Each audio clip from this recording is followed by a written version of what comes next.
पत्र का डब्बा भी अच्छा बनाया है वो, और पत्र में पूरी हॉस्पिटल की लगभग 200 पेज की पूरी फाइल लगाई गई है। जहां वो रहते हैं वहां से लेकर पूरे दिल्ली के हॉस्पिटल तक की फाइल है।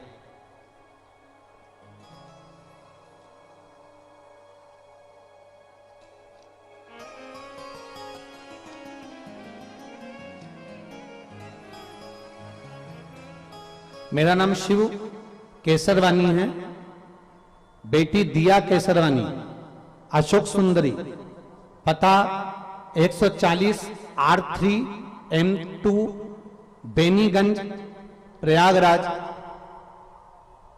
211016 यूपी।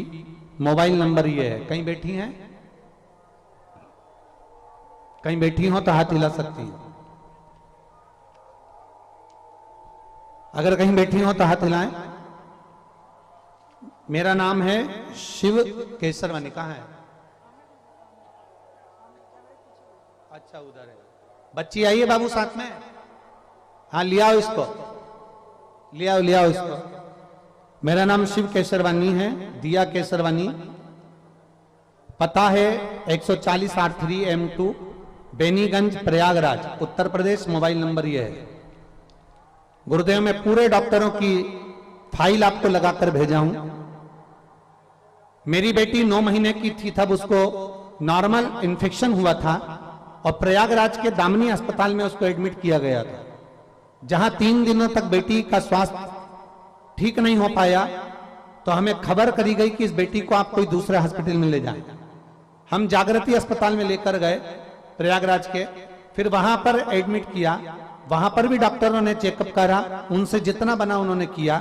उसके बाद मालूम पड़ा बेटी की जब जांचें करी गई तो लीवर पूरा डैमेज हो चुका था, 90% काम कर रहा था। लीवर जब पूरा खराब हो गया तब डॉक्टरों ने कहा कि इस बच्ची को कैसे भी कोई बड़ी सिटी में ले जाओ। हम 16 मार्च 2023 को शाम 5 बजे आईसीयू से निकालकर उसको आईसीयू एम्बुलेंस से हम उसको दिल्ली ले गए। दिल्ली जब ले जाने का मन करा तो हमारा मन करा कि एक बार कानपुर में दिखाया जाए। हम कानपुर में बच्ची को दिखाने के लिए गए।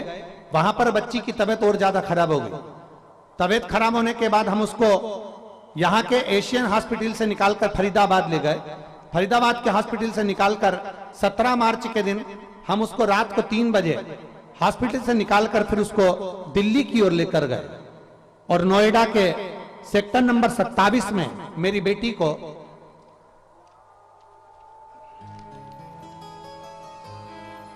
एडमिट किया गया।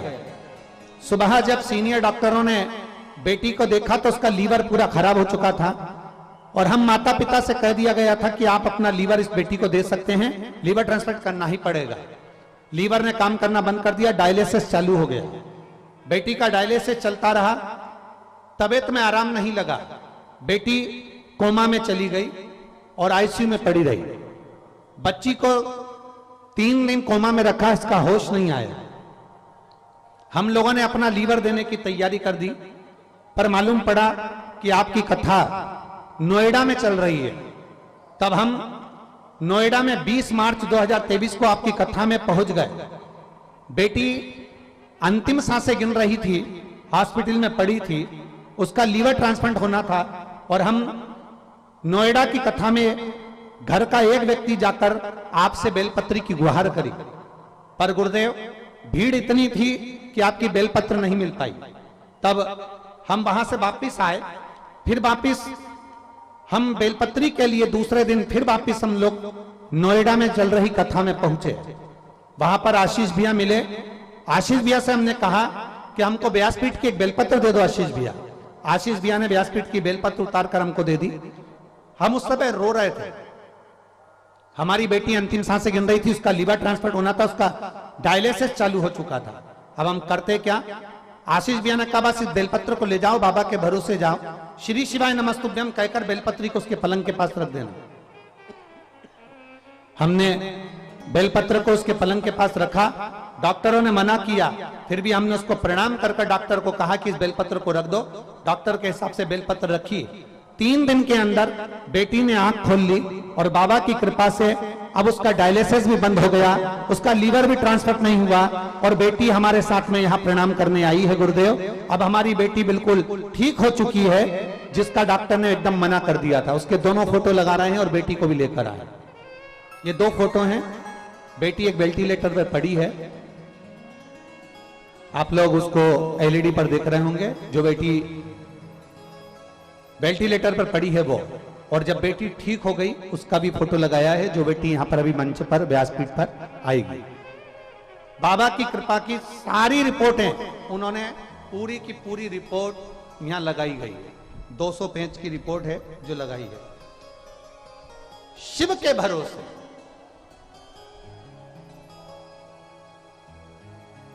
खाली ना जाता कोई घर से तुम्हारे, खाली ना जाता कोई दर से तुम्हारे, मैं भी खड़ा हूँ नंगे बारे बरसाए, अपने हृदय से लगा लो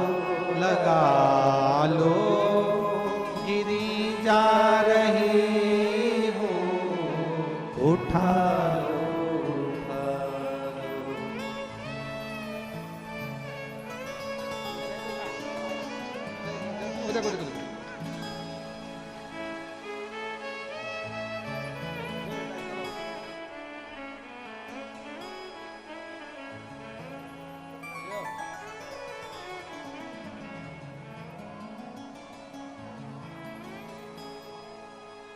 जाओ रोने दो, खुश हो जाओ, उठो उठो।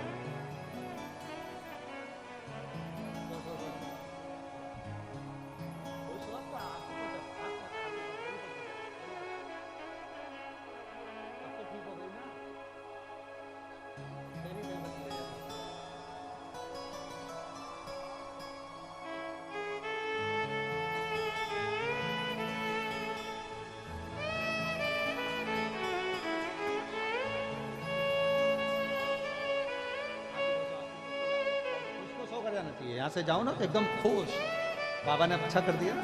शंभू शंभू।